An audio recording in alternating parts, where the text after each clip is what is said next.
మా పిల్లల school principal sir చాలా గ్రేట్ అండి. ఎందుకంటే ఈయన పిల్లలకి చిన్న వయసులోనే చదువు, క్రమశిక్షణతో పాటు ఆరోగ్యం గురించి జాగ్రత్తలు, వాళ్ళంతట వాళ్ళు వాళ్ళ పనులు ఎలా చేసుకోవాలో అన్ని వివరంగా చెప్తూ ఉంటారండి. వాళ్ళని ఇన్ఫ్లుయెన్స్ చేయడం కోసం కొంతమంది పిల్లల్ని వాళ్ళకి ఇన్స్పిరేషన్గా చూపిస్తూ ఉంటారన్నమాట.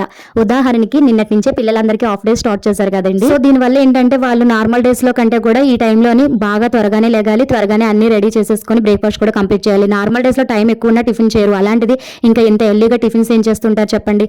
సో టిఫిన్ బాక్స్లో ప్యాక్ చేస్తూ ఉంటాం కదా పిల్లలకి. సో వాళ్ళ ప్రిన్సిపల్ సార్ చెప్పారంటే ఆయిల్ ఫుడ్ అస్సలు తెచ్చుకోకండి, బజ్జీ, పూరి అలాంటివి, కర్డ్ రైస్, ఇడ్లీ అలాంటివి మాత్రమే తెచ్చుకోవాలి, పనిష్మెంట్ కూడా ఉంటుంది లేకపోతే మీకు అని చెప్పారంటండి. సో అది మా పిల్లలకి బాగా అర్థమైంది అనుకుంటానండి. ఎందుకంటే ఇద్దరు ముగ్గురు అలా తెచ్చుకున్నారని క్లాప్స్ కూడా కొట్టించారంట. పిల్లలు అంతే కదండి, ఒకరిని చూసి ఇంకొకరు ఇన్ఫ్లుయెన్స్ అవుతూ ఉంటారు. సో మమ్మీ మాకు ఇడ్లీ, కర్డ్ రైస్ మాత్రమే పెట్టాలంట, నీకు తెలియదు కదా అన్నాడు. వాళ్ళిద్దరూ అట్టు తినాలని ఉంది మమ్మీ, కానీ సార్ ఏమంటారో అని అన్నారు. ఇంక నాకు అర్థమైంది, అందుకే నెయ్యితో కాల్చి పెడుతున్నాను, సార్ ఏమి అనర్లే అని చెప్పాను. ఈ రోజు ఇలాంటి సార్స్ ఉండడం నిజంగానే గ్రేట్ కదండి. వీడియోని లైక్ చేయడం మర్చిపోకండి.